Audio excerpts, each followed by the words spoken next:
Understanding and working with high conflict parents on behalf of your client and multidisciplinary experts assigned to these cases. Hello, I'm Dr. Deena Stacer.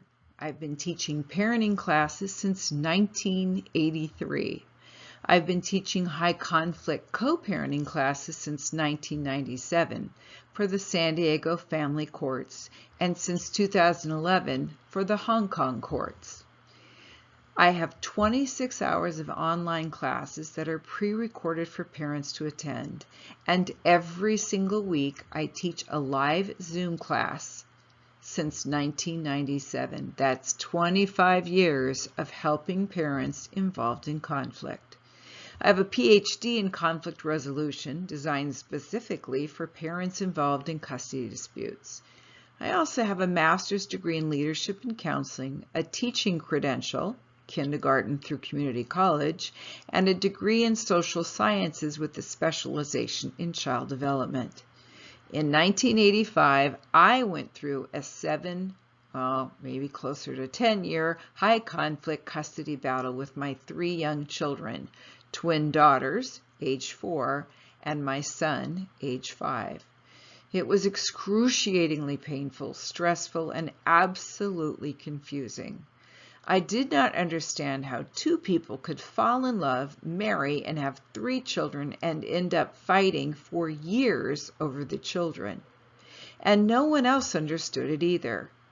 But it pushed me to find solutions and answers that helped me finally end my conflict.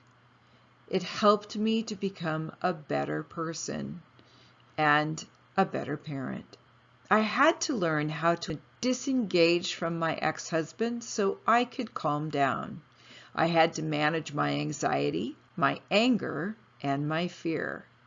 I had to learn how to communicate more effectively with my children when they came home angry, frustrated, and accused me of being a bad parent.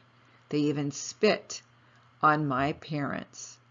And I had to learn how to help my children have a relationship with me and other people without having permanent emotional damage.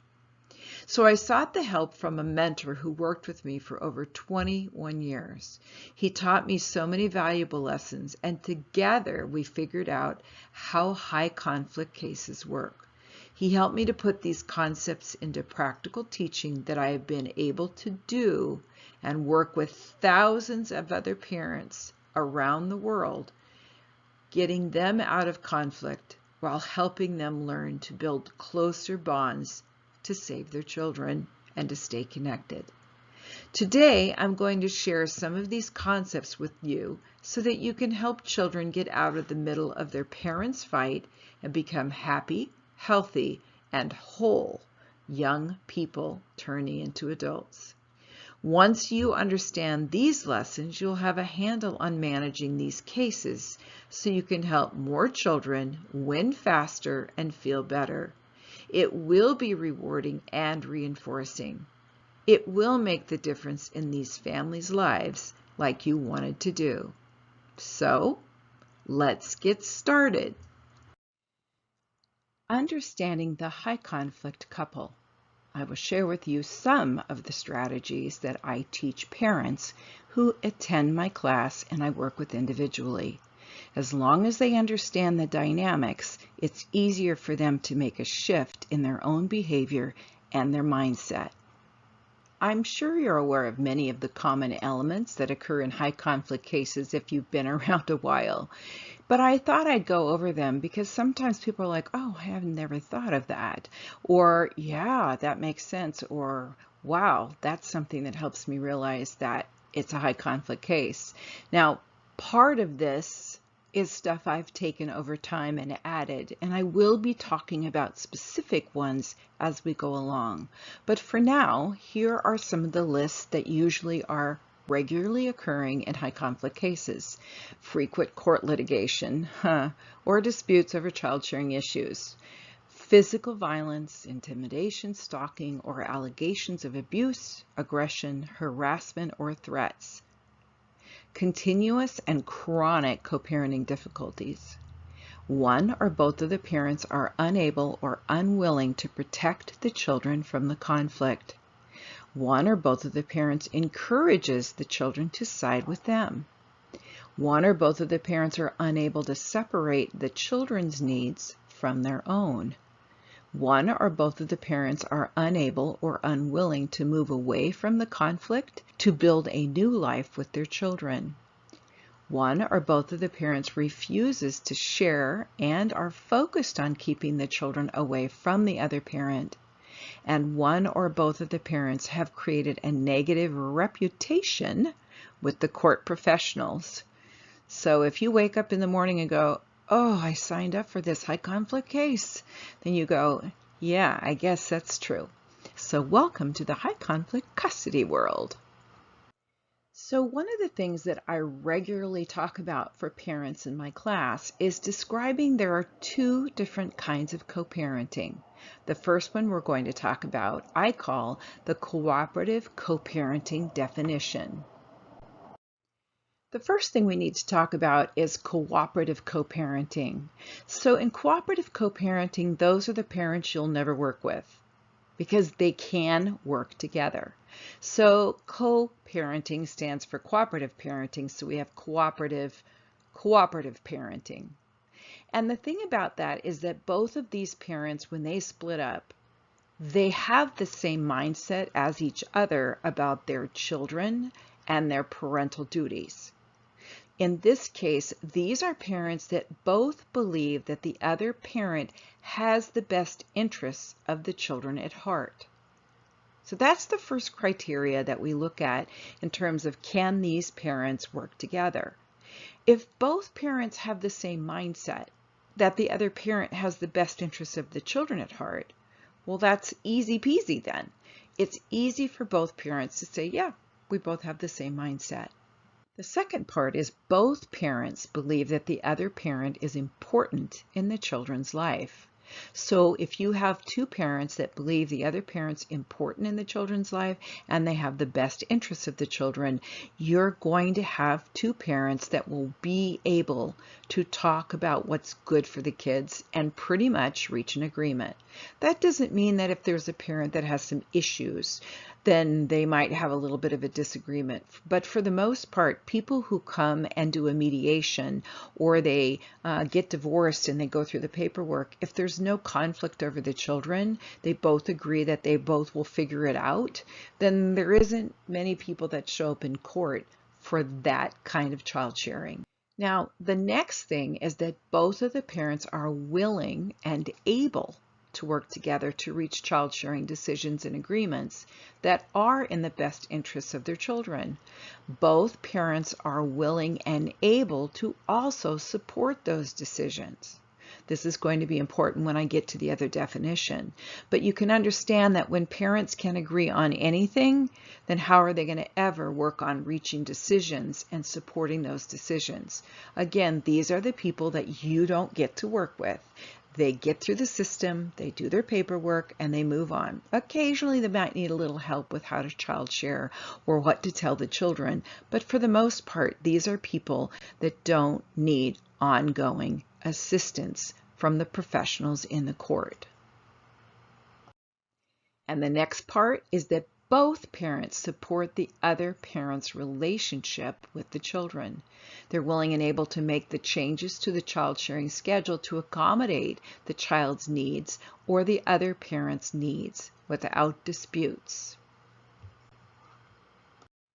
And couples who can cooperatively co-parent have the same mindset. Even if one of the parents is not a great parent, maybe they have issues, maybe they have an alcohol problem, or they have some kind of a problem that interferes with them being available. Maybe they work long hours. Bottom line is they still have the same philosophy and belief and are, for the most part, able to move through the system, get out, and never come back, and their children do well. And now for the fun part. This is my conflictual co-parenting definition that I spend time helping the parents understand, because when they do, they realize they need to have a different philosophy, which I call parallel parenting. Or mom's world, dad's world. Now, in this case, these parents have a different mindset than each other. They can't cooperatively co-parent for one reason or another, and I will share some of those reasons as we get through. So in this case, one or both of the parents does not believe that the other parent has the best interests of the children at heart. It's obvious, it's subtle, it's litigated over, it's argued over, but if you understand as an attorney, look, it's hard for me to deal with parents who can't stand each other. It's deeper than that. There's a difference in the mindset between a parent that has best interests of the kids at heart and the other parent that believes they don't. So I will often ask people in my classes to raise their hand if they believe they have the best interests of their children at heart. And I always tease them and say, you better be raising your hand. And then I ask them, do you believe the other parent believes you have the best interests of the children at heart? And I don't ever get 100%. I get people that don't raise their hand. They don't believe that the other parent believes they have the best interest of the children at heart. And then I ask the opposite question. Do you believe the other parent has the best interest of the children at heart? And often I get hands that are raised on that one, which is why there's constant litigation and court documents and fighting, because the mindset of these parents is you don't have the best interest and I do. Here's another important one, is that one or both of the parents does not believe that the other parent is important in the children's lives. And that's pretty obvious when you have parents that are totally focused on undermining the other parent or poisoning the children or discounting their time with them, interfering with them or disrupting them, causing them not to have their time, making up excuses, litigating. All of that has to do with this big, huge difference between people who can cooperatively co-parent and people who cannot. And there is a disparity between one or both of the parents. And I often say one or both of the parents does not believe that the other parent's important in the children's life. For the most part, it's usually the high conflict parent who's on a mission, whether it's revenge because they left them or it's because they know they're not a great parent and they're pulling an effort to distract them and keep them off target. This is the crux of the problem. I'll explain more about that, but if you can understand, you're working with people that basically don't have a belief the other parent's important in the children's life. They'll act on that, or they'll try to get other professionals to see that. And you know, it could be true. That's the problem, is sometimes you don't know if it's true and how big it is and if these parents can change. Now this is the fun one, because remember, I'm having everybody raise their hand when we get to this part. I go, okay, one or both of the parents believe the other parent has character flaws, parental deficiencies, a personality disorder, substance abuse issues, or is in some way detrimental to the children. And almost every hand goes up. They believe it, of course, about the other parent. They aren't going to admit that they might have some issues. And sometimes they do. Hey, you know, I had a DUI, or I went and did something stupid, or whatever it is. But for the most part, every hand goes up, because people recognize this philosophy is that people who are cooperative co-parents, they may know there's an issue, but they work through it. They figure out how to share the children in spite of that issue. In this case, this is a major fight. Contention over all the issues that you have a problem with and I don't. And all the things that we want the courts to know about that determines whether you should have any time with the children. One or both of the parents seeks assistance through the court professionals to make child sharing decisions they cannot make together. And once the recommendations or orders have been made, one or both of the parents may not even follow the order. They may claim that it's not time yet, or that that's not what the order meant, or I was here before that order, I don't have to follow it. And often, one of the parents badmouths the professionals who helped make the child sharing schedule. And one or both of the parents continues to undermine the other parent's relationship with the children, insisting that they have to protect the children from that other parent. They suggest taking time away, or they just take time away. They tell the courts that they're unfit. They continue to litigate even though there's been decisions made, because conflict is the nature of this particular dynamic.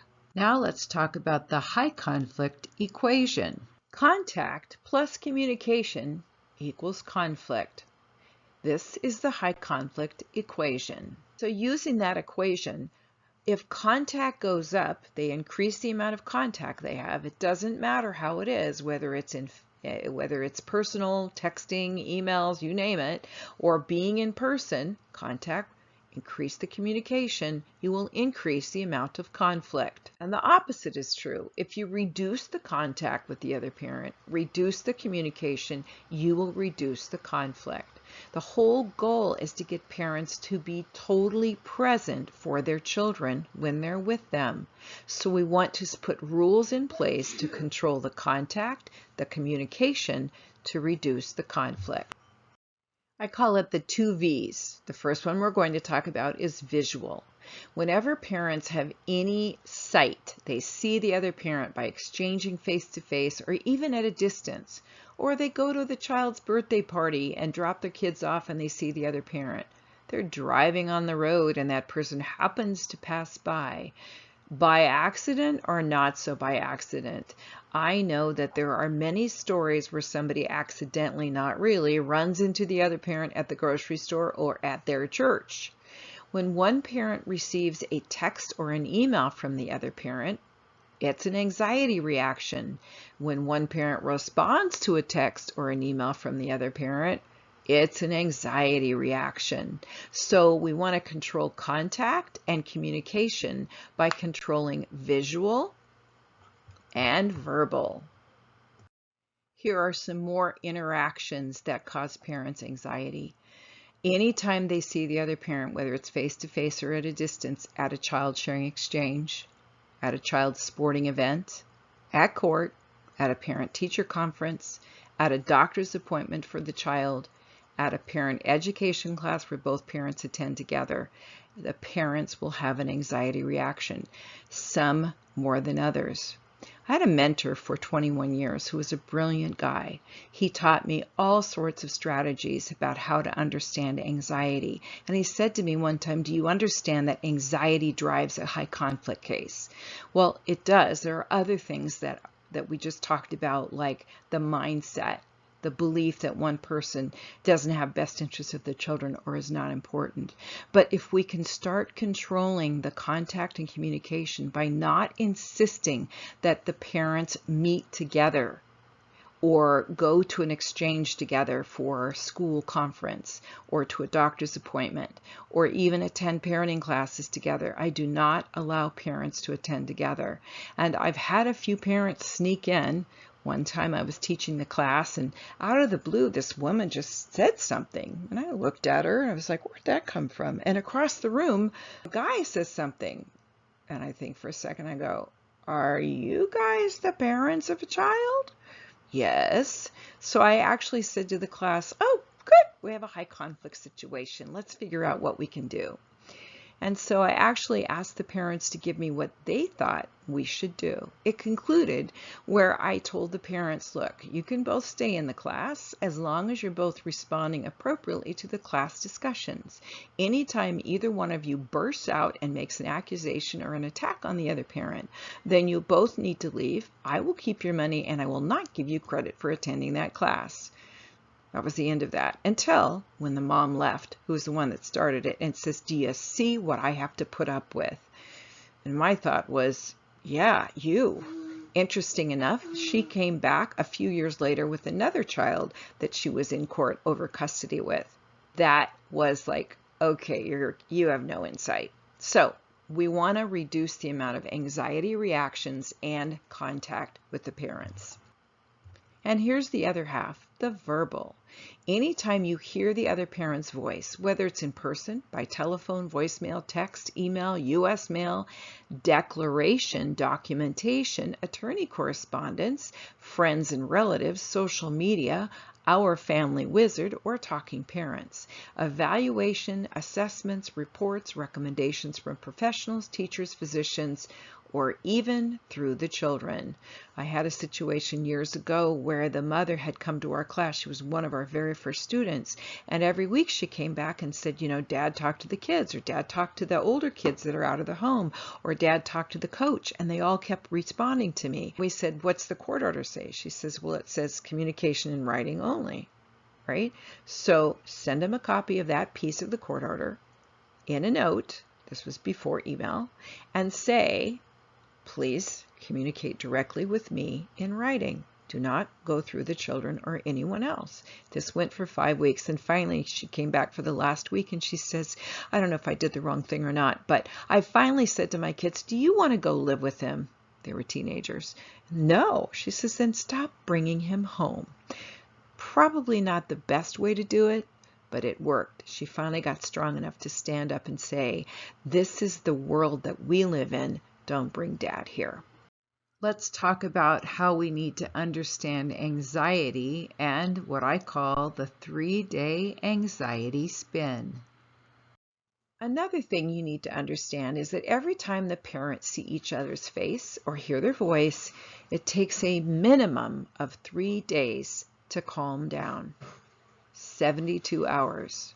It's in their breathing, it's in their skin tone, it's in their mindset, it's totally messing with them. And my mentor said to me years ago, once a negative, always a negative. When something goes south in a relationship, it's almost impossible to go backwards and fix it, especially if there's lack of trust or a belief that the other parent is not important or does not have the best interests of the children at heart. So to review, the 3-day anxiety spin can last for days and days and years. When parents are constantly sending text messages back and forth, they're responding to and are writing emails to each other. They're seeing each other at sporting and school events, and then at court, and then again on social media. And then they're receiving messages from professionals who are trying to get them to work together. The parents will constantly remain in a state of distraction and anxiety. I want to explain the anxiety chart. This is how I draw the concept of people going through changes and how the anxiety impacts their emotion and it impacts their state of being. And the concept is that when you look at this chart, you have baseline anxiety state. So that would be that most people, if they weren't really anxious and they were in a good place, they would be like the middle C sound of a piano. And yoga people, when they're doing their meditation, they're doing Om, and that's middle C. There's a vibrational sound that occurs with middle C, which is why yoga students use it, but it also is, let's say, the idea that that is where we're calm. Now, when you look at this baseline anxiety line, you can see that I've got this red line that goes up and down above the line. So let's assume that that's normal, the baseline's normal, and we are having face-to-face exchanges and interactions with each other, or the parents are having those. So let's say that the parents have a telephone conversation. Now you can see that the red line is above the normal anxiety line or the baseline anxiety line.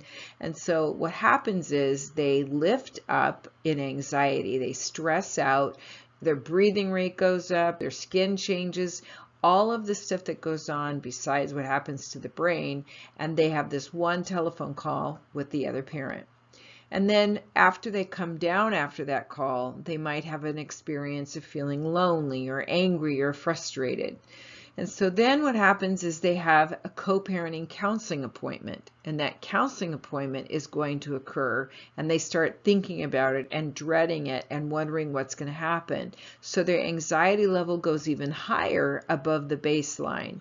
And then you'll see that they dip into maybe sadness or something. But the reason they don't go so low is because, oh, they've got a court appearance coming out shortly after that. They don't have time to recover. They've got one more interaction with the other parent. So that kind of goes down for a little while. Maybe it's 2 or 3 days. It takes several days, like 3, to recover after every interaction.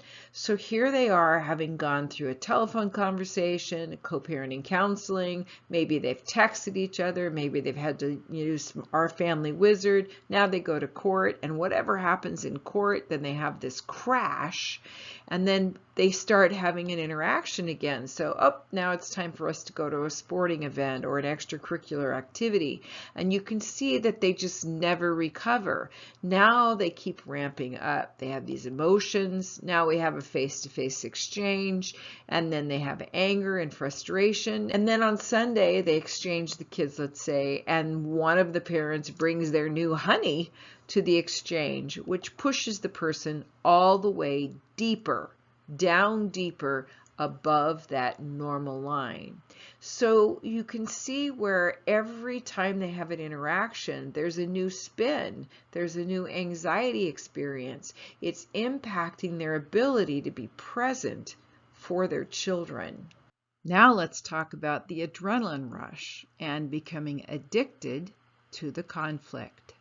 I just explained in the anxiety chart, you can see the sample of it below, that there's always a high adrenaline boost that comes when parents have interaction with each other. Not only do parents need to recover from every time they've had this interaction, and you can see with that chart, and I described it, that if they have constant interaction because they're texting and they're communicating and they're talking to each other and they're seeing each other and they're going to co-parenting counseling and they're participating in going to court and they're doing activities at the same time, they never calm down. And because the negative part of conflict is all about being engaged and trying to get the other parent to work with them, it becomes somewhat addicting. There's a couple reasons why. Not only is it uncomfortable to come crash after each time they've had an interaction, it's painful. But when you look at the anxiety chart and you see how the emotions below the line are negative emotions, loneliness and sadness and depression and anger and confusion and all the other stuff that goes with that, that the parents avoid. They don't want to feel those feelings. So what they do is they keep creating another reason to talk and interact because crashing below the line feels so miserable. So as long as someone's keeping the conflict going, they never have to go below the line. So it's important to understand that. So some people are addicted to that experience because they don't like the negative feelings and because they really are their world is conflict. And I'll get to that when we talk about the trust line. But just to understand that there are people that actually thrive on being addicted to the conflict to avoid those bad feelings that come, and there is a boost, there's excitement when they're getting ready to go have an interaction. That doesn't mean it's healthy, it doesn't mean it's right, but there's a lot of people that are involved in high conflict custody disputes that get a kick and they get that adrenaline rush. And they want to keep that going so they don't experience the opposite of the crash, the burn, the loneliness, the recovery time. So they keep the thing going to keep the parents engaged. Let's talk about the trust line. One of the most powerful ways I educate parents to understand the difference in parenting and personality between those above the trust line and those below. So now I'm going to go out on a limb and tell you about what I call the trust line. Now, the reason I explain this to parents is I want them to understand how I think things happened the way they did, how they got into a relationship, and the conflict that can't calm down. Now, the reason I explain this is that I've done a tremendous amount of research. My background's child development, and I've done psychology, and I've studied how the brain develops, and I've studied anxiety, and I've studied all the different things that make the component for helping parents get out of the conflict, those that want to. And so this is how I explained it. So a lot of this is research-based. It's just my version of how things became the way they were with the high conflict couple. So first of all, I'm going to start off with a little baby.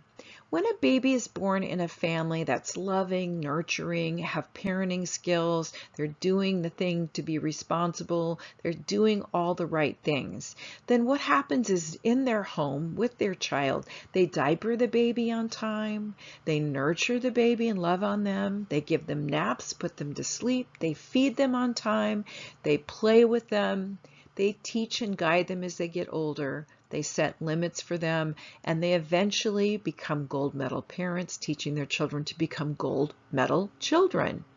And so the thing about this is that these children get all their needs met. They're predictable. They know what's coming. Even if sometimes they become tiny rebellious as children, they can trust that their life is a normal, predictable pattern. Which means if they get all their needs met, they have high trust in the people that are raising them. They don't know there's a dark side. They don't know that there are people that aren't getting those things. And so they end up growing up completely with high trust in all of the people in their lives who have been instrumental in helping them become the children they are. Now, those parents are teaching their children to be responsible, respectful, accepting blame when appropriate, caring, kind, giving, sharing, genuine. They teach them to have integrity, be insightful, be sensitive to others, loyal, they help others, they believe others are good and trustworthy, and they develop a conscience. Now here's what the research also says, is that when a child is growing up somewhere between 12 and 24 months, the neuroconnectors in the brain are developing the superhighways for trust and confidence and self-worth and responsibility and the ability to have insight. So by the time a child is 4 years old, they have the markings of a conscience and they develop it as they go through life. Now, going back to high trust, there are a couple flaws with the parent and the child that grows up above the trust line. And that is because the child got all of their needs met, they're extremely naive and easily manipulated. And that will go into play when we talk about below the trust line. All right, so in this life, the child is born into conflict, chaos, and craziness. In that life, that baby, the parents forget to diaper them. They're distracted with their own problems. They don't nurture. They might even be rough with the child, yell at them. They don't have the conscience or the parenting skills or the experience. They are not consistent with naps and feeding. It's intermittent. They are not teaching the child or guiding the child. They cannot teach the child to be a gold medal child because they do not know how to be a gold medal parent. Now, what happens is the reason they don't get those things as the parent that is in that household, they grew up without the same consistency. They did not get their needs met. And as we mentioned earlier, that the neuroconnectors for love and nurturing, responsibility and insight, a conscience, they didn't develop for that child. That child is basically left on their own to fend for themselves. There's no one there telling them they're loved, they're nurtured, they're cared for, they're important. And so they grow up totally trusting no one. They learn they're on their own. They learn that whatever they need to do, they do it. And so here are some of the things that happen to them. They do not get anyone teaching them to be responsible. Instead, they're encouraged to be irresponsible or or blamed for it or yelled at. They often are disrespectful, distrustful, manipulative, narcissistic, uncaring. They lack insight. They didn't get it as they were growing up. They lack emotional intelligence. They blame others. They may even have a revenge mindset, which is common in some of these high conflict cases. They may be selfish, disingenuous, lacking integrity. They're insensitive to others, disloyal. They're not coachable. They lack a conscience, and they act appropriate until behind closed doors. And then they become abusive or manipulative. So what happens is when parents like this get together, the naive person who's easily manipulated finds somebody that looks like they have their act together. After all, they look like they are in charge of the world. So what they do is they reach up and they find a naive person and they manipulate the naive person into a relationship, and they basically become a difficult person to work with. So now you can see that this is the makings of a high conflict custody dispute, because they have children together. And what I tell parents is, look, it's your job to raise your children to be gold medal children by overcompensating, teaching the children the strategies and the skills, teaching them to be responsible, teaching them to think for themselves, to be able to withstand pressure, and to also be savvy and recognize people that may take advantage of them. We have a lot of people in the world that are kind and nice and naive, and they get into these kind of relationships with the other person. So sometimes the professionals think, why can't they just get their act together and learn to get along? Well, as I've already mentioned, there's distrust on one side. So if you have a parent that is conflictual and their whole focus is to undermine, to fight for themselves, to get what they want, not to work together because they can't, and they lack a conscience and they lack sensitivity, they're going to put pressure on their children as they get older. They're going to put pressure on the other parent. And so this is what I teach. I teach the parents to love and nurture and care and step up and work harder than they ever worked as a parent, so that they make sure their children are not compromised in spite of a difficult parent that's trying to poison them.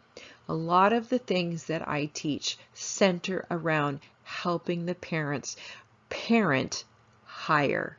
It's not really co-parenting, although that's the name of the class.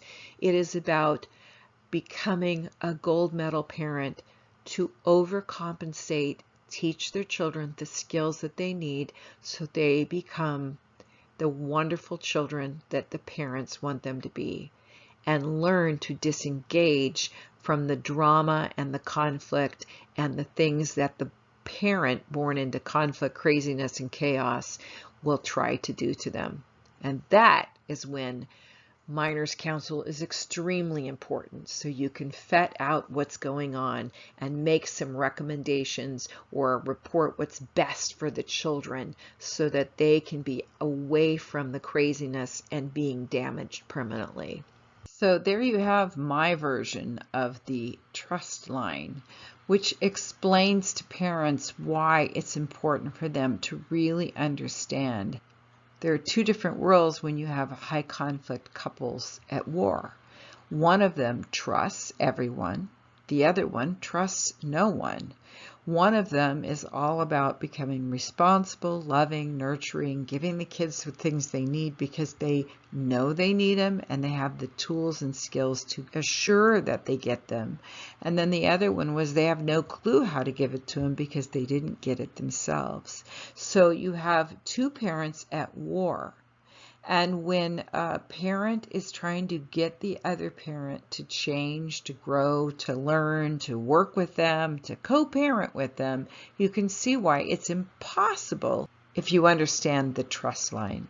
But the trust line really helps parents. And when I teach this in the classroom, a lot of the response is always, oh my gosh, that makes so much sense, or that's me.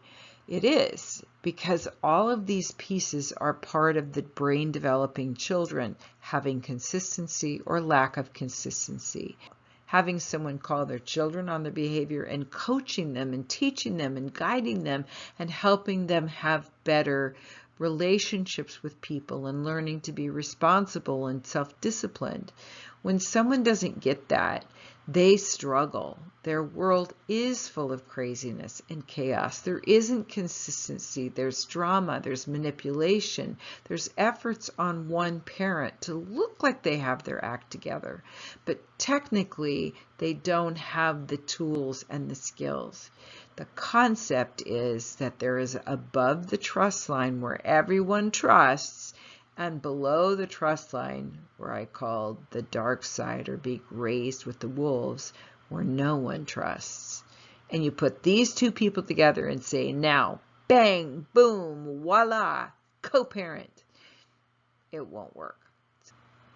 And now it makes more sense when I tell parents to stop trying to work with the other parent and focus on their time with the children, helping them focus on what they need to do to make sure their children turn out okay, their children aren't compromised, that a parent who's above the trust line has to work harder than ever to make sure their children get what they need, get the tools, the experience, the resources, the guiding, the training, so that they end up becoming, one, more savvy so they don't repeat the mistakes of this situation. Two, they recognize a high conflict person much more effectively. And three, they grow into being wonderful, loving parents and break the cycle of a high conflict custody dispute over the children. It's time to learn about the co-parenting quadrant, or what I call the willing and able chart. So years ago, when I was teaching the co-parenting course, before I developed the trust line, I would teach this chart. And the reason I taught it was because it was the best I had at the time to show the discrepancy between parents who are willing and able who could co-parent. So I call this cooperative co-parenting. In this quadrant, parents are willing and able to work together. Willing, as in, I have the right attitude. I'm ready to go. It is an attitude. And able is a skill. I have the ability to work with the other parent. We already described that in the first definition. You can see now, looking at the second definition, there's a mindset difference. So these are the parents that you will rarely, ever work with. Maybe never. But then you have unwilling and able. Now, in this definition, unwilling, when I looked it up way back a long time ago in the Wikipedia, it said unwilling is non-compliant, aggressive, and defiant. So that is not just I don't want to, I'm not willing. It is I refuse to. It is stubbornness. But they're capable. So what you need to understand about unwillingness, it is way beyond the idea of somebody just saying, I don't want to work with you. It is stubbornness to the nth degree. Years ago, we had a client that one of the judges called obdurate. You're so stubborn, your feet are frozen in concrete. And this is where the question is, if someone is unwilling, can you change them? If you define them as unwilling and unable, stubborn, non-compliant, then it's impossible to change someone's mind. So sharing this, we now realize that we have conflictual co-parenting quadrant. All right, the next one is willing and unable. Now, with an unwilling and unable quadrant, here's the thing that you need to understand on this one. People who are willing, they might not be capable. Now, what would make somebody capable of becoming a better and becoming a co-parent, right? What would make somebody willing and unable turn into somebody who's able or cooperative.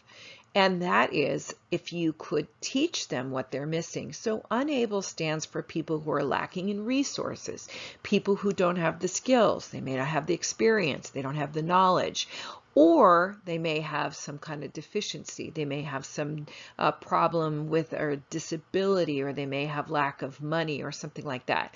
But if you can get a parent who's unable because they don't know and they're willing, you can probably move them into the cooperative co-parenting category.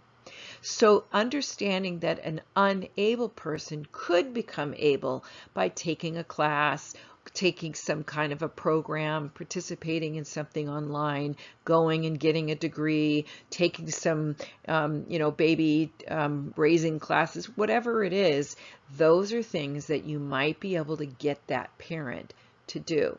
Now, I always tease and say, look, my definition of unable for somebody who can't do that, because the other level of unable is they're not capable. They can't learn that skill. They don't have it.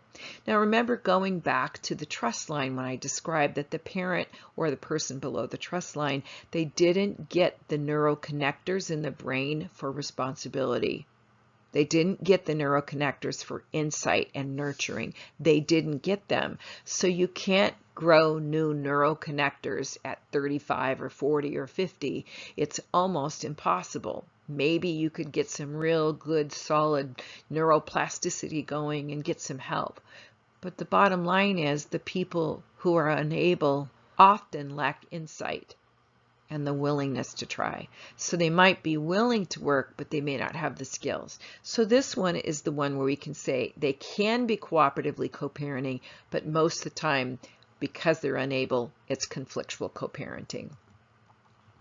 And the last one is unwilling and unable. So if you can't get somebody who's unwilling to change their mind, and I've asked people in my class all the time, any of you, unwilling, and they go, yeah, I don't want to work it with them anymore. That's different, right? Unwilling is so stubborn, but now you add unable. They can't, they won't, they don't know how. And this is what I see a lot, is a lot of times very stubborn parents hide out as stubborn to save face from being found out as unable, incapable. So oftentimes I'll see people that they're just rigid, they will not budge. And what I really suspect is they're not capable, but they don't want anyone to know that to save face. So they hide out as unwilling. And that's what people get focused on, rather than their lack of skills that are probably not going to be possible. So that one is conflictual co-parenting. So I taught this for a long time, and one day I saw a parent who I hadn't seen for 10 years into a parking lot that I was at. And we chit-chatted for a minute, and I asked her a question, what happened for you to end the conflict? And she goes, I got the willing and able chart. And once I got that, I stopped trying to get the other parent to step up, to be responsible, to be a better parent. I let it go when I realized they couldn't. It's time to learn about the 2 rules that calm parents down. So here's a couple rules that I found helpful when we control the contact and the communication. And remember, what we're trying to do is get these parents to calm down so your job is better. And number 1 is to eliminate all face-to-face communication. And number 2 is all communication should be in writing, but only when necessary, using a memo format, facts only. Now, why do I share this with you? You may not be talking to clients about this. However, to help them, they need to understand that they have to stop communicating and responding. One of the problems of some of these parents you'll find is that one of them is so focused on trying to work with the other parent. They're just so focused. They don't understand that the other parent doesn't have the capability of working with them. And so they keep trying to prove to the courts, I'm trying to work with them. I just am having so much trouble. They won't co-parent with me. while the other parent is like writing memos and going crazy and driving people nuts with all the communication and the stuff they're trying to do to disrupt and to keep engaged because of the addiction and conflict. So even though you may not be responsible for setting this in motion, you might be able to put something in place for the best interests of the child when it comes to parents continuing to have these terrible discussions and interactions with each other, is understanding its simple rules. Stop face-to-face communication. Have exchanges before and after school with parents when no parents are there. Do things at school, daycare, at a sporting event, or have someone else supervise the exchanges until either things calm down, should they, or the child gets old enough to do curbside service on their own. Get out of the car, say bye, love you, pat them on the popo, send them into the house. Not having the parent come out. There's a lot of trouble with that. So I hope this helps in terms of just understanding some of the rules that might be helpful as part of what you might suggest. A critical question to answer when working with the parents regarding the child is this parent coachable? You might consider recommending to parents that they only respond to essential questions that the parent may ask, such as a response to a doctor's appointment or about a doctor's appointment, or if they need to take medicine, or if there's a school conference that they need to schedule. Here's the problem. A lot of nice parents who are trying to co-parent think they need to respond to every text, email, OFW, our family wizard, or talking parents. And of course, this keeps the anxiety going and ongoing discussions going. So we want to help reduce the communication so they can be present for their children. And this impacts you as the minor's counsel, because your job is to figure out how to get the child out of the middle, how to figure out which parent might need some additional time off or a timeout, or what parent needs to have a little bit more time, or what the parent might need so that the child can grow up without being permanently messed up. So parents who continue to engage in unnecessary attacking communication, again, they want to keep the fight going, and they want to punish or harass or keep the professionals' eyeballs on the other parent, which means neither parent is really focusing. But like I said in the co-parenting quadrant, a parent who's unwilling and unable is often not coachable. And their whole job is to keep the pressure on and the focus on the other parent or on both parents, rather than fixing or finding one parent who's responsible for some of the conflict. As a teacher, I work really hard to help the parents disengage from this need to keep responding, and I coach them on what they should or should not respond if they're constantly getting emails. And the problem with some of the court-ordered programs for email like OFW and Talking Parents is that it says the parents need to respond within 24 hours. And so for somebody who's like the good parent who's trying really hard to look good in front of the court system and do the right thing, they're trying to figure out how to respond, which is actually a trigger for the other parent to keep engaging them, throwing kindling on that fire to keep that going. And so sometimes I'll tell parents what to respond. I will guide them on helping them disengage further and further and explain to them, look, co-parenting doesn't mean that they always have to respond to the attacks from the other parent. We want them to be totally focused on being gold medal parents. So I have a couple stories I want to talk to you about how important it is to learn to excommunicate and what it really does to pull parents off track. Of course, as if they're off track, it's lights on, no one's home for the children. So these are true stories. Several years ago, our offices used to be in Mission Valley, and the bank was inside the grocery store. And one of the gals that worked at the grocery store happened to be in my co-parenting class. And so one day I was standing in line waiting to get into the bank, and this gal, I'll call her Lana, came running up to me. She said, "Oh, Deena, I've got this letter from my ex-husband. It's been driving me crazy. I'm so upset about it. You got to come see it." So she pulled me out of line, went out to the car, and pulled this stationery with the matching envelope that you'd buy at the grocery store out and handed me this letter from Larry. So I read through it, and it was, "Lana, you're a loser, and if it wasn't for you, I'd be happy." And it was nothing about the children. There were no questions about what was good for the children or if there was decisions to make. It was just him venting. So I looked at Lana and I said, "He's just passing gas. There's nothing in here you need to respond to." "What?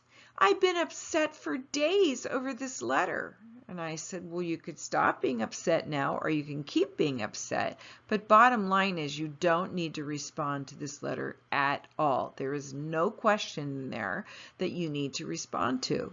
He's just telling you what he thinks."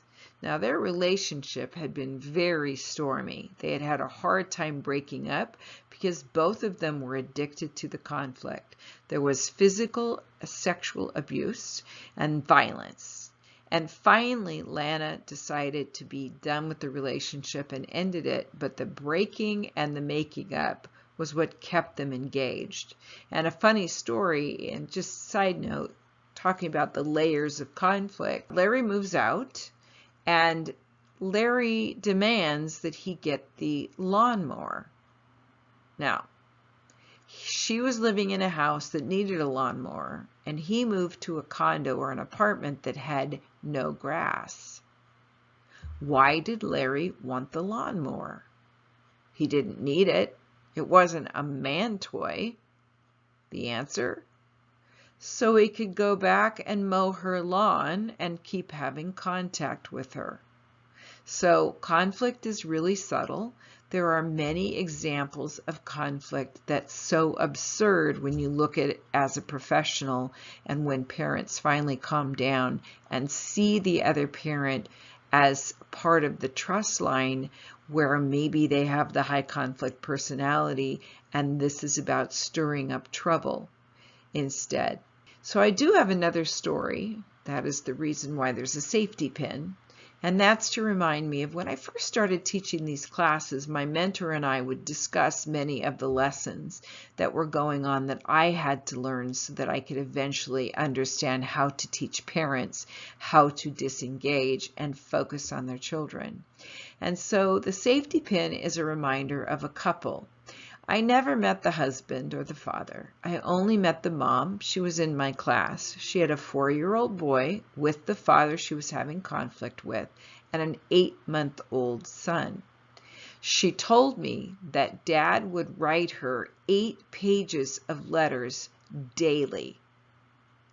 And she would then sit down at the computer or handwrite and write them all day in return. And "No, I'm not," and he would say this and she would say, "I am not," and it would go on and on. So I asked her, "So you're writing 8 hours a day responding to his emails or letters?" "Oh, yeah." "Well, where's your son?" "Well, he's in playing or preschool." "Where's the baby?"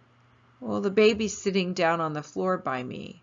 So in other words, you're not paying attention to your 8-month-old. You're spending more time paying attention to responding to a guy that you divorced, you no longer want in your home. It was crazy how much time she was spending getting ramped up, thinking that the courts would read her letters and be shaming her if she didn't reply, trying to tell them none of that was true. So conflict takes on many layers. It takes on many, like an octopus, tentacles. It reaches into all sorts of areas. It's adrenaline rush. It's keeping people off guard. It's keeping people from being engaged with their children, parents that don't know how to engage with their children, and the belief that somehow or other the parent who's trying to co-parent will somehow or other prove themselves either to the other parent, to the attorneys, to the counselors, minors counsel, whatever it is, and that someday they would be rectified or it would be over. And once I get parents to understand that is a total waste of their time, and every day that goes by, they've missed out on precious moments they will never get back with their children. Now, some of the things that I teach co-parenting strategies and I teach parenting strategies. So we'll talk more about that briefly, just so you understand that this is about helping the parents get out of the conflict and stopping the ridiculous cycle of no-win so that they can use their energy to focus exclusively on giving the children what they need as they grow and mature, so they grow up in a happy, healthy, wonderful world. Here's a brief overview of the ages and stages and the impact of conflict on the children. We're going to talk first about infants and impact of conflict. So, as we all know, infants are extremely dependent and vulnerable upon the adults to take care of their needs. They're easily impacted by an anxious parent. So if mom is opening the door and she's, shaking inside, the baby reads that. Or a rough tone of voice for somebody who's kind of being bossy, or they're fighting. And of course, actually experience their parents argue at exchanges or at some co-parenting counseling or something. As their brain is developing, as I mentioned before in the trust line, the baby's brain is developing language skills and the neuroconnectors for whether the child is actually safe or not. If they feel nurtured, if they grow up, a big, huge piece that happens for people who don't get this nurturing is that the brain goes into hypersecurity drive and they end up being terrified, unable to be calmed down. Their brain develops more into having a lot of emotional issues, psychological issues, because they never got the stability that they need as babies. So babies learn to be anxious from their parents. They feel unsafe as part of their makeup. Now they're unable to calm down as they grow up, and the parents have to learn to disengage from the fight at that time. Face-to-face is bad. Exchanges that are supervised or away from the other parent, pick up at daycare or some other place, is much more effective. 2- and 3-year-olds and conflict. Toddlers, like infants, do not understand the content of conflict at all. They take in feelings, just like babies, expressed by their parents and the body language that they read from others. They have heightened emotions. They react to angry tones of voice, and they sense something is wrong. So if toddlers are safe during the period of time before they get to being a toddler in the relationship, there's not conflict then they can sense easier that something is wrong. And as we mentioned earlier, if the brain doesn't develop the neuroconnectors for nurturing and feeling safe, then of course we already have the makings of a child who's going to have future problems and scary stuff. So toddlers react with confusion, insecurity, clingy behavior, and wide-eyed stares.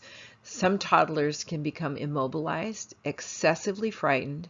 Others respond with panic, crying, temper tantrums, or running aimlessly around. Their primary feeling is fright and confusion. They need a nurturing parent to help them calm down. So eliminating disruption for toddlers to determine how much time the child can manage with each parent is a great recommendation from me, especially if one of the parents is ill-equipped to handle the toddler on their own. And that doesn't mean the girlfriend comes and helps.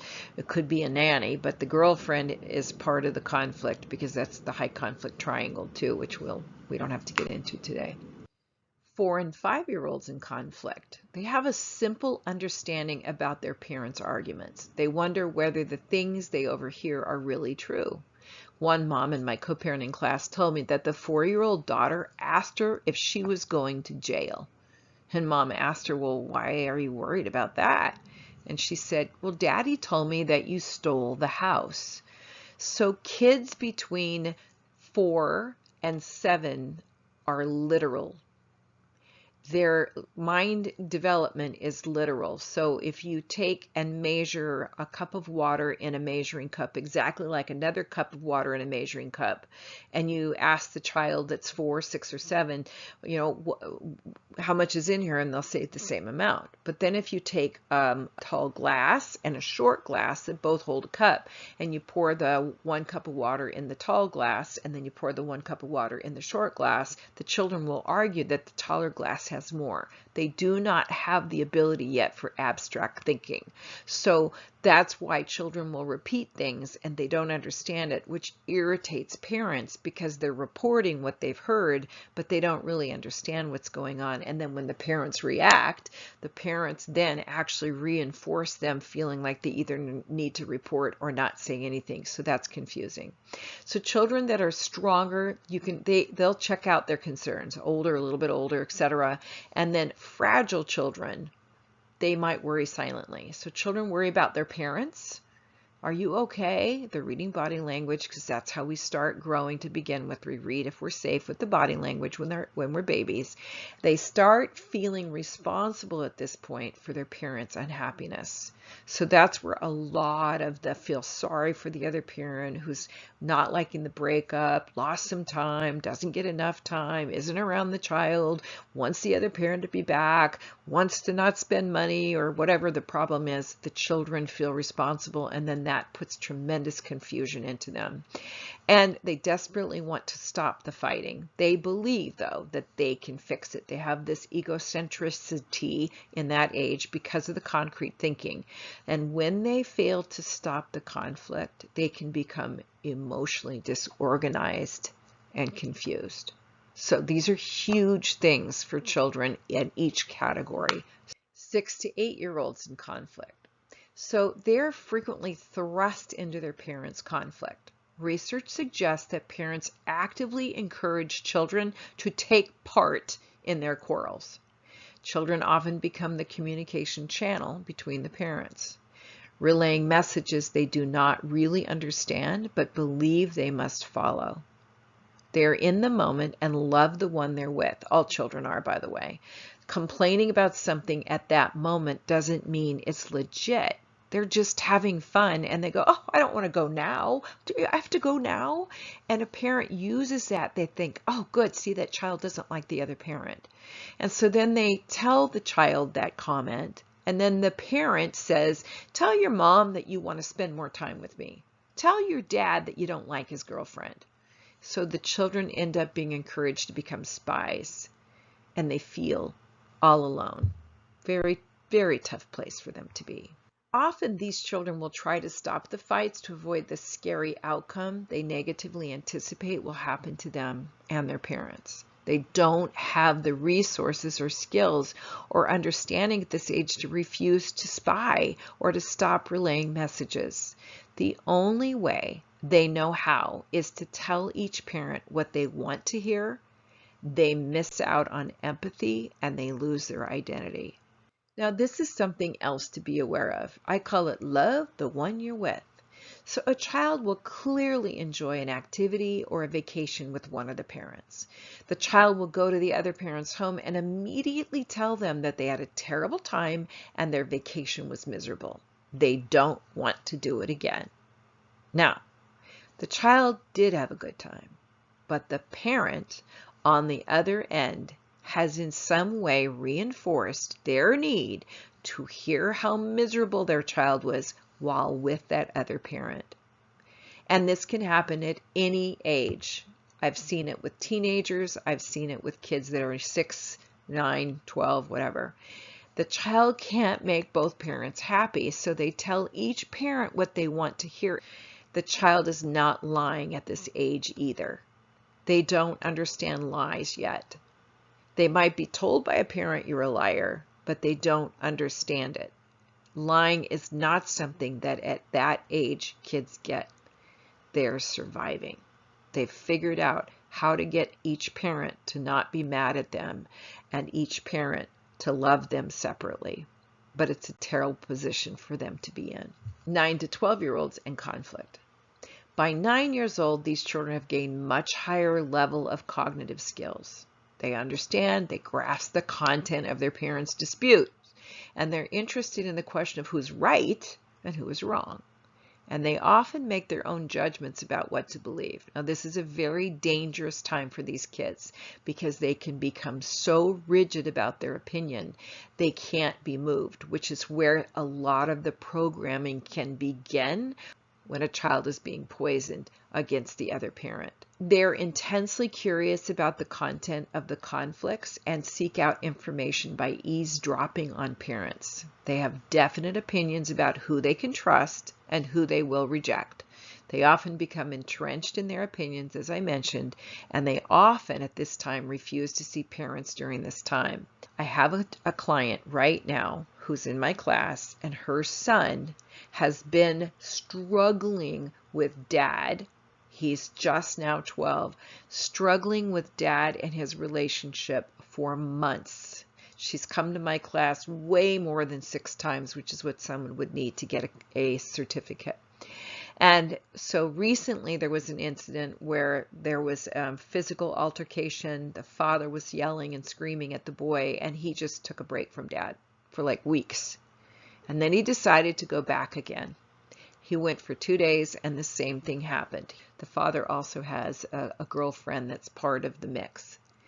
And so the boy is really having a hard time. So dad went to court to get a order to see the child, and they ordered reunification counseling. That day, although there's a court order to get the thing going, father insisted on showing up at the school. Mom calls me, what do I do? I said, well, you have all these professionals you need to work with. Start with talking to your attorney about seeing if they can get the other attorney to get dad to back off because he was going to come to school no matter what. That didn't work. Mom sent him an email, our family wizard, and said, going to the school and maybe having a problem and calling the police is going to make it very miserable for our son. He'll be embarrassed that his friends will see it, his teachers will see it. Please don't. Let's get the co-parenting counseling going ASAP. Dad insisted. The police were called. Then cops came, and then the aunt and her dad went over and eventually retrieved the child. The child was a wreck the next day, and he doesn't want to see dad.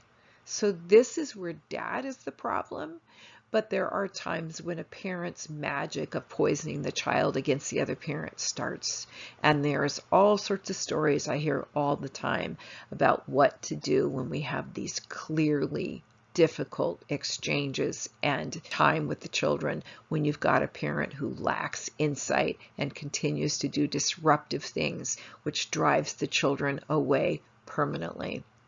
Our job, mine and yours, is to help the child weather their parents' wars, get out of the conflict, and turn out okay. So I have 3 stories about one particular girl that I worked with individually. So occasionally I will work with children if it's appropriate. And sometimes I come in not as a therapist, not as somebody that's going to report to anyone. Sometimes I'm able to help get kids into a different place to give them skills. So originally I had this little girl, and there were 3 girls. The oldest one had rejected father. She was 15, 16 and was done, didn't want to be part of the fight and was busy doing high school stuff. The middle one was 13, and she was caught in the middle of trying to please dad all the time. She felt like her mom had one ally, the oldest girl, and then she would be dad's ally. But the little one who was 9 was really struggling. She was having a tremendous amount of anxiety. And so one of the things that happens is kids, like I said earlier, they really don't have a handle on what the truth is or the questions they ask. And I can give you lots and lots of those discussions, but for this time's sake, I'm going to tell you these 3 stories because they all tie in to helping the children. So when I first started working with this 9-year-old, we were playing and we were drawing and we were doing other things together. And she said to me, I wish my mommy had saved the marriage. And I said, oh, You wished your mom had saved the marriage? Yeah. She says, I don't know why she didn't work on saving the marriage. And I said, oh, that's really a really big question for you to ask, isn't it? That's a lot of pressure for you to wonder and worry about, isn't it? Yes. And I said, well, how about this? How about we ask your mom if she tried to save the marriage? Would that be okay? And so I prepped mom briefly, but I didn't really know what she was going to say, so I was crossing my fingers. And so we brought mom in, and I said, Mom, your daughter wants to know why you didn't work to save the marriage.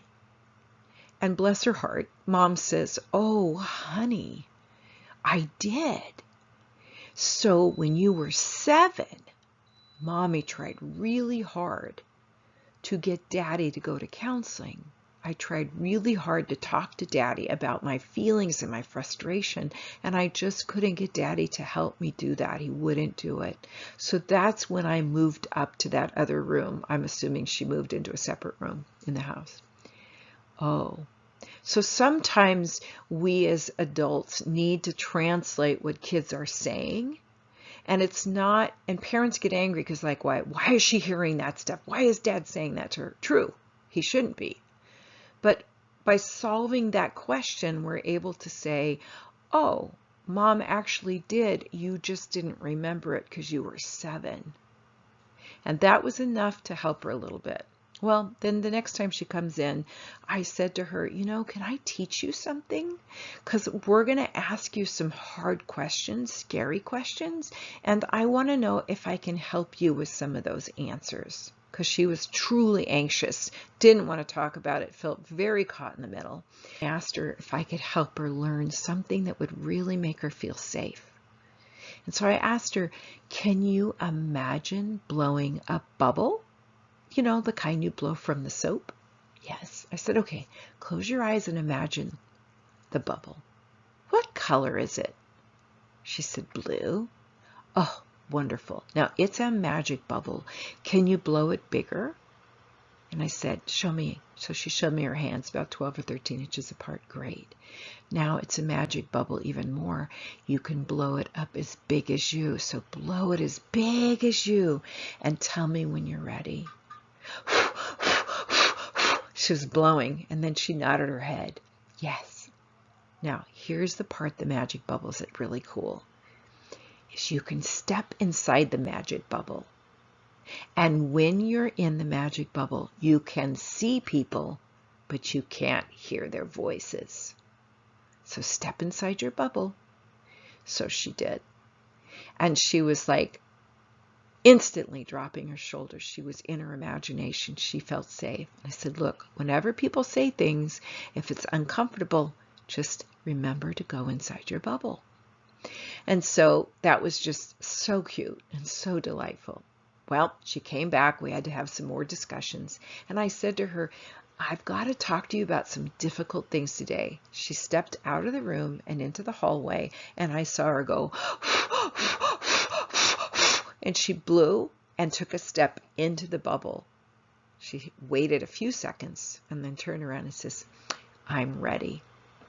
So that was one of the ways I helped her get out of the middle of having to listen to their parents arguing. So that leads to one of the other things that happened. So she told me that she was having problems when mommy got on the phone with the real estate agent. Now, what mom had said to me was that dad did not want to sell the home. It had been so litigious getting that court order, and the real estate agent was doing their very best to try to get the home on the market, and dad was dragging his feet and stalling it. And of course, his daughter was hearing that and watching dad be worked up. And dad, I talked to him on the phone one time, he was so abusive when he talked to me. He was so angry. So I can imagine what he was like for his daughter. And so I talked to her and I said, is there any place in your house you can go to hide when mommy's on the phone with the real estate agent? She said, no. And I said, is there a closet somewhere you can go to? No. Is there under your bed? No. And what she was really saying was, I can't.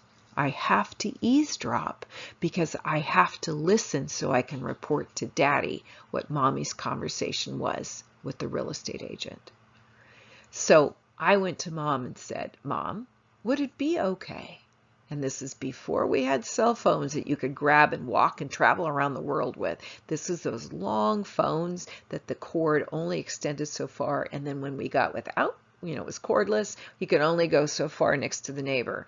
And so I said to Mom, would you mind if you went outside and made your phone call away to the next door neighbor so your daughter can't creep through and listen and eavesdrop so she's back in the middle? And that's what Mom did. So those are things that as parents, they have to learn how to protect their children, and they need to learn that from the professionals so that we run interference and get the kids out of the middle, away from having to report and coming up with strategies. Who was going on 13, and we invented a science balloon. We put an entire lab in his magic balloon so that he could focus on working in the lab while he was at his dad's house because he was having trouble with the way Dad was treating him. Teens in conflict.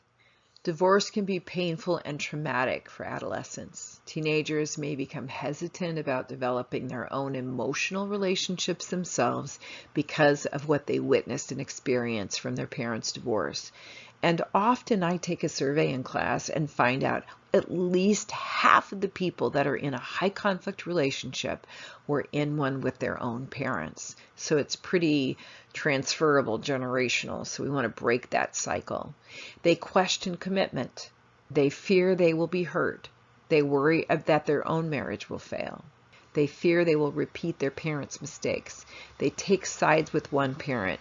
They reject a parent, especially if they're abusive to them or they've been programmed for a long time and they feel they have no choice.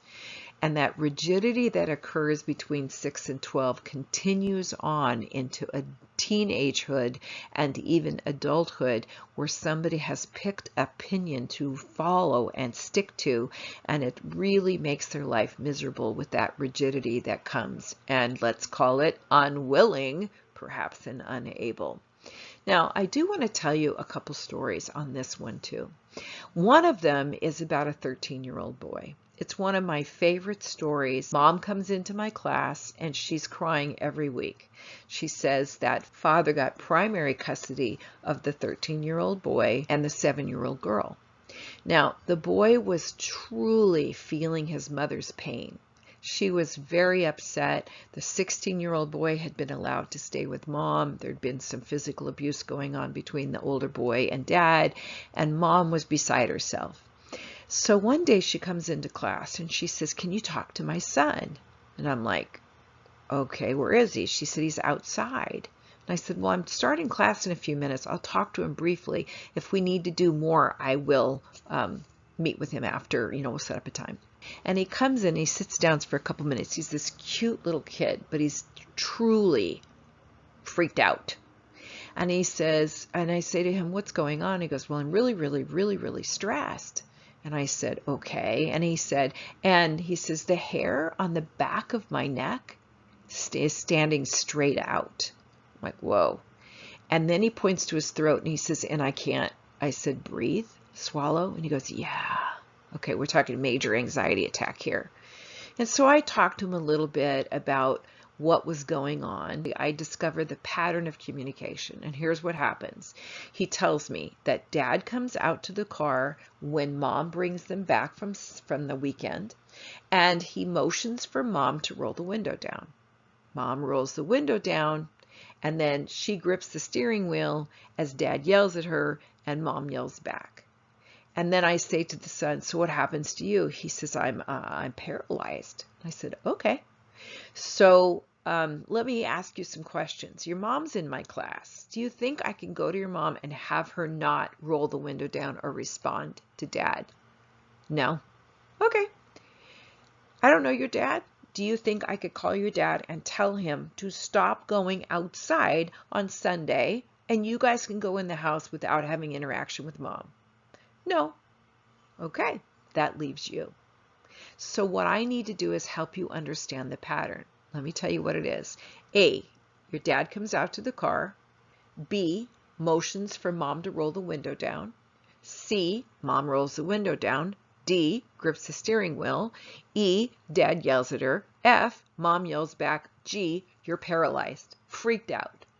He goes, yeah. I'm like, okay. So listen, A, B, C. If we don't do D, we won't get E. So let me tell you what you could do. We're going to break a pattern. The next time this happens, because by the way, it's going to happen again. It's going to happen again. Parents are going to continue to disrupt until they learn different patterns. So the next time it happens, let's do something different. I said, I have an idea. The next time it happens, why don't you start making faces when it's your turn at your parents? And he goes, oh, I could never do that. And I'm like, they aren't paying attention. They will not see you. And he goes, they won't? I'm like, no, they're running their own anxiety states. Oh, I said, but that said, how about this? How about you go over on the grass and do a somersault?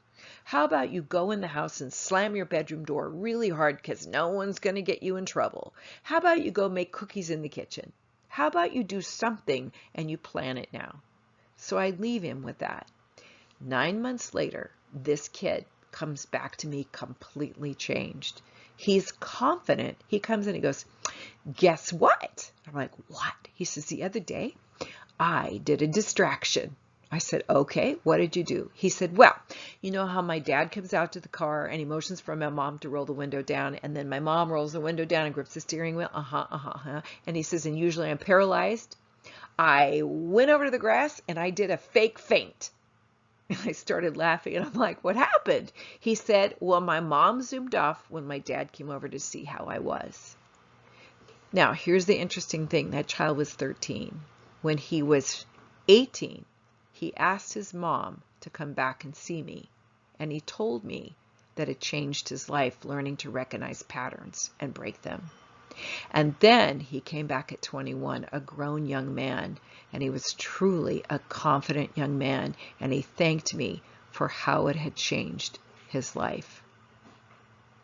So that is really important, that we run interference, help kids learn skills, and really help parents disengage from what they can do. It's only one parent often that's coachable, only one parent that's capable of learning the skills that they need. So the recommendation is get them both to take classes, get them both to do stuff, but focus on the one parent that's doing what they need to do and changing. So helping children get out of the middle, of course, is your job. I look at it as my job, and my job is to teach parents to do that. If they can't do it, I'll help them. It's a very complicated situation. You have parents who need help, a parent who might not have any emotional intelligence, they have no lack of insight, they don't know their behavior, they're not going to change. You have a parent who's struggling to try to co-parent with them, and they're failing, and they keep looking like they're crazy because they're reactive, and then you have a kid or two or three caught in the middle. It's a tough place for you to be, but I'm hoping the stories will help you with anchoring in how critical it is, and there are resources for you to help you help the children not be messed up by the breakup. I wanted to talk about a 14-year-old boy that I just recently had a conversation with. And his father came into my class 10 years ago when the boy was 4.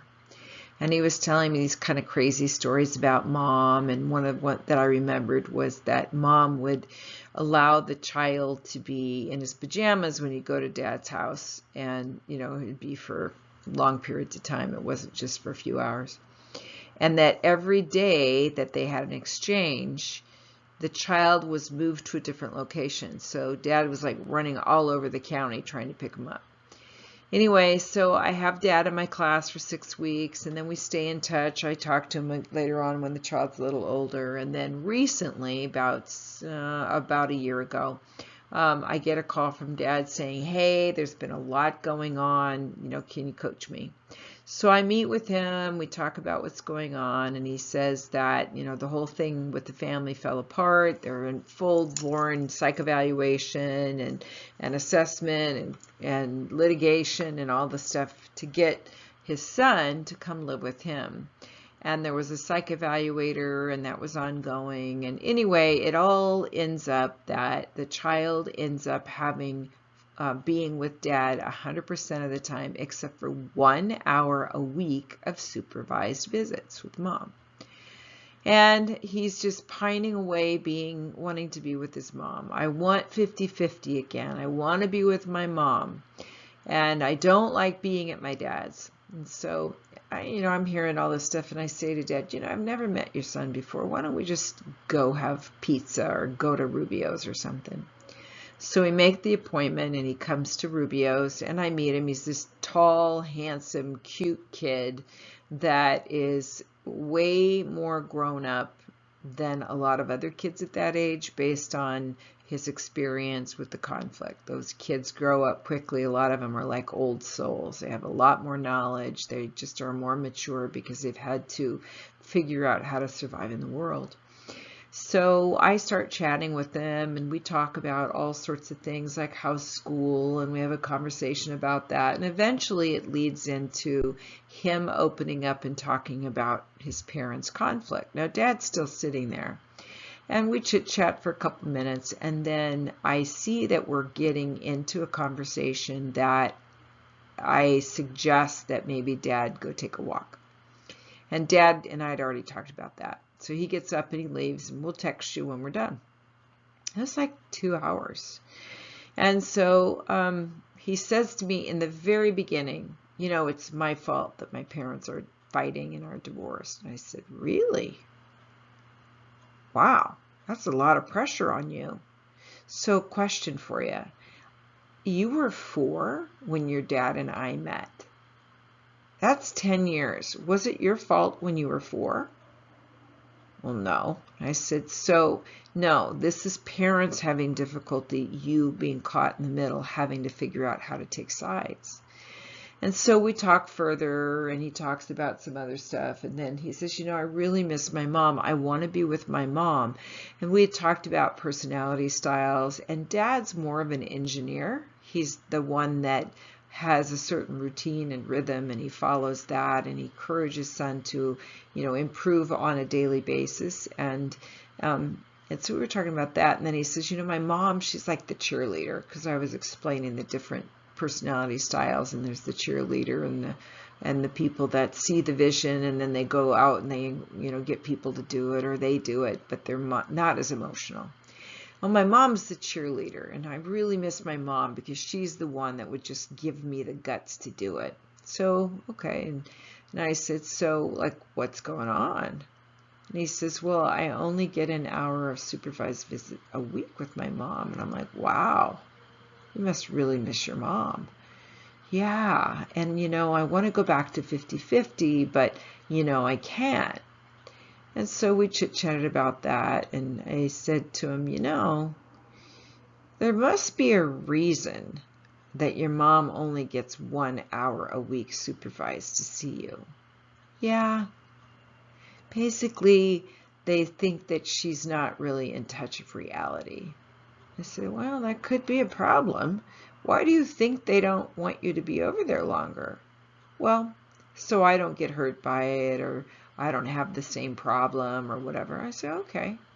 So if you wanted to have a little bit more time because you don't feel that it's going to impact you, then we need to come up with a plan so it doesn't impact you. And so, I can help you with that.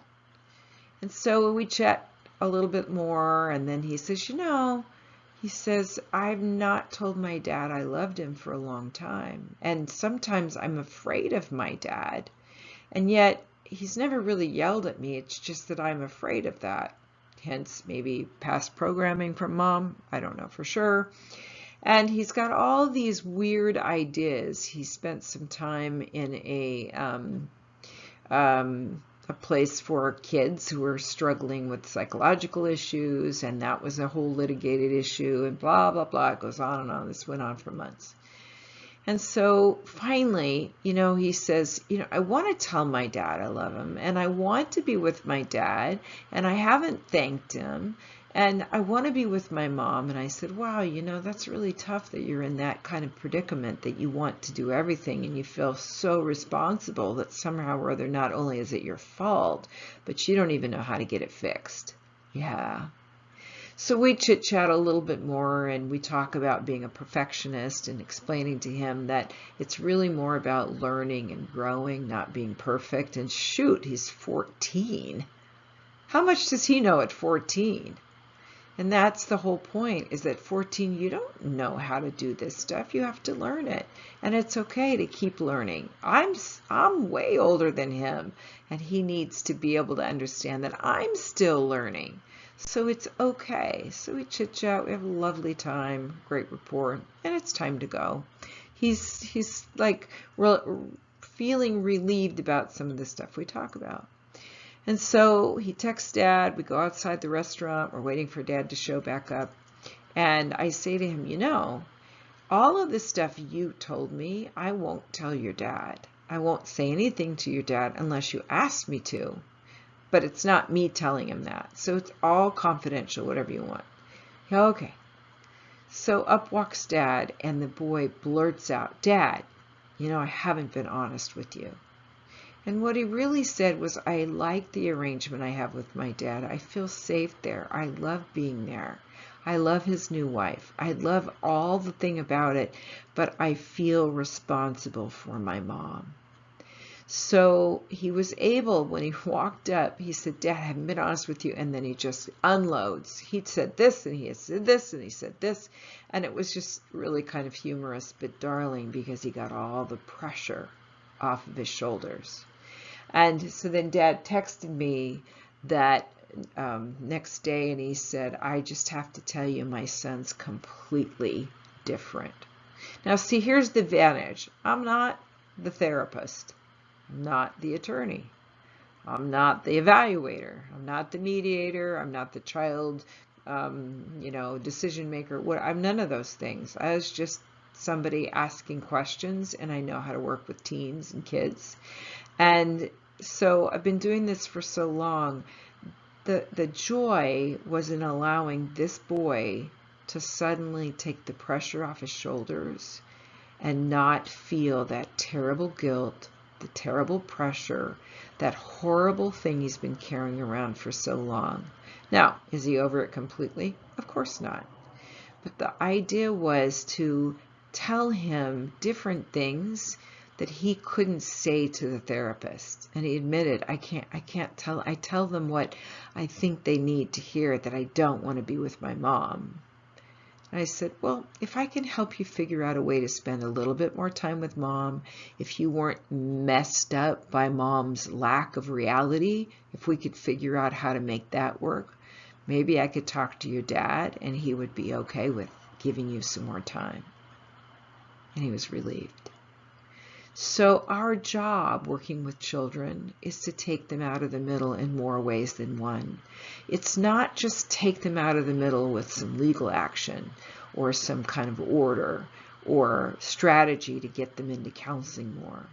It's actually listening to them and asking them questions and checking for understanding and figuring out what they believe that's way off base and the pressure they're under to take sides and to make comments and to lie or to say lack of truth just to survive because the pressure is so great.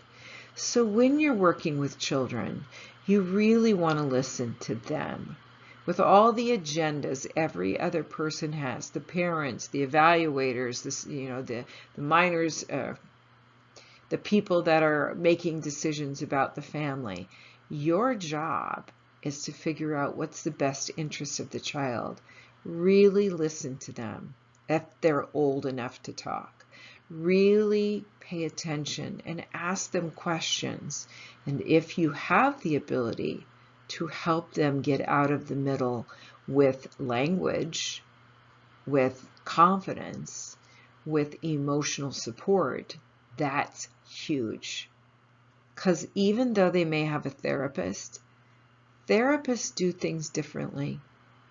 They talk about what went wrong. They talk about feelings. but they don't always allow the child to feel better. They just identify what they're feeling. So as a minors counsel attorney, do your very best for the children that have been at this a long time to find a safe place for them to just tell you how they feel, knowing that they aren't going to have that used against them. Such a relief for them. So I wanted to share that story, one, because it just happened, and it's been going on for 10 years. And the child immediately felt better, and when his dad came up, he just couldn't stop downloading all the stuff that he felt better about. And Dad told me that he says, you know, son, you said everything so fast, I couldn't really remember it all. He says, no, I'm good, Dad. And he's been markedly different since then. So just focus on how you can be a great listener and give empathy.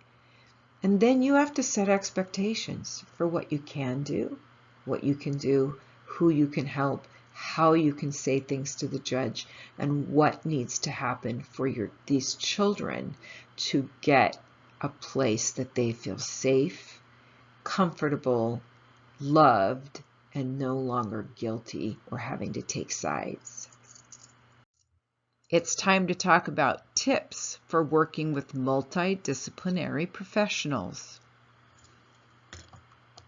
As we conclude this program, I wanted to share that there are quite a few things that go on when you're having multidisciplinary professionals working on these cases.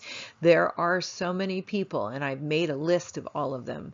We've got family law attorneys, child's therapists, parents, individuals therapists, reunification therapists, custody evaluators, parent coordinators, mediators, parent education professionals, supervision monitors, behavioral psycho-assessment professionals for any kind of issues like alcohol and drugs, child's teachers, school psychologists, counselor, principal, VP, nurse, special education professionals, extracurricular activity directors, child care professionals, pediatricians, extended family members, and any former professionals involved in the case.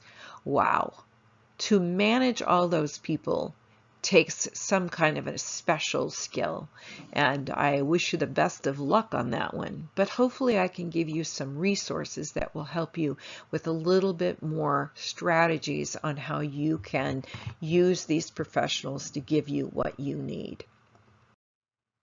So here are some tips for working with multidisciplinary professionals. Number one, establish rapport with all the professionals currently in the case. You want to clarify each professional's understanding of their role you want to specifically work with. You want to explain your job, which is not to subpoena them or drag them into court or report anything confidential they have shared with you about their client. A lot of people in the mental health profession, school teachers, etc., they're terrified that might happen. So then they're hesitant to say anything at all. So you want to put them at ease and explain, that's not what I'm doing here. I'm taking all the information and trying to come up with the best solution for the child or children. You want to understand the family dynamics and better understand the child's personality as well as any of the concerns that impact the children. Circle back to these professionals if necessary after you've determined what is the best interest for the child and to make sure that any insights you would have missed or any flaws that might occur are taken care of. You want to understand and clarify the role of the current professionals in the case. Gather knowledge from each professional to establish the role each family member plays. Understand the current and past conflicts the family has struggled with, and look for issues that may impact the child's needs or wants. So you want to talk with the parents. Get their perspective. Look for their ability to be child-centric. Listen to their worries, their language, their ability to be open-minded, supportive, and nurturing of the children. You also want to listen to their complaints about the other parent. Ask for their opinion about the child's needs and behaviors. Are they realistic or narcissistic about the children? Do they have empathy, and can they get into their children's shoes? You want to understand the layers of conflict that exist in every high conflict custody case. You don't have to be an expert on that, but hopefully the information I've shared today outlines better knowledge about how conflict can be so convoluted and have tentacles of its own. There's no two exact cases, but there are a lot of common issues in every case. As you meet with the professionals, gather their perspective as they work with the parents and/or the children. Understand the children's perspective, their developmental stages and ages, their personalities, and the circumstances surrounding their needs. Talk to all the professionals involved and get their perspective on the case. And interview the parents, the relatives, if they're involved, and of course, the professionals. When talking to the children, work toward gaining their perspective. Understand their limitations, their developmental stages, and their expectations about you. The older the child, the more they'll have different expectations, more mature. The younger the child, the less they'll understand. Be aware that children will tell you what they think you want to hear and when they've been caught in the middle. They need to know what you are able to do for them. They need to feel safe talking to you without being afraid of repercussions or grilling by a controlling or needy parent. They need to know how you can help them. They need to know how you're going to help them feel better because of you. When there are serious problems with one of the parents both need to know what your job is, what will happen with your efforts, and how it will come out. You're setting expectations with them. And if possible, share with them what your report's going to be or what you're leaning toward to make sure you can relay to them how you're trying to take the child out of the middle and what you would like the parents to do that. Encourage the parents to participate in a parent education program to learn appropriate strategies to help them disengage from the other parent and the conflict, to help them calm down, and to teach the skills and strategies they need as well as the mindset to become gold medal parents. You will often be able to determine who is the most willing, able, and coachable parent when you hear or see how they apply the lessons they learn to build powerful, healthy connections with their children that do not break when the other parent attempts to sabotage their relationship.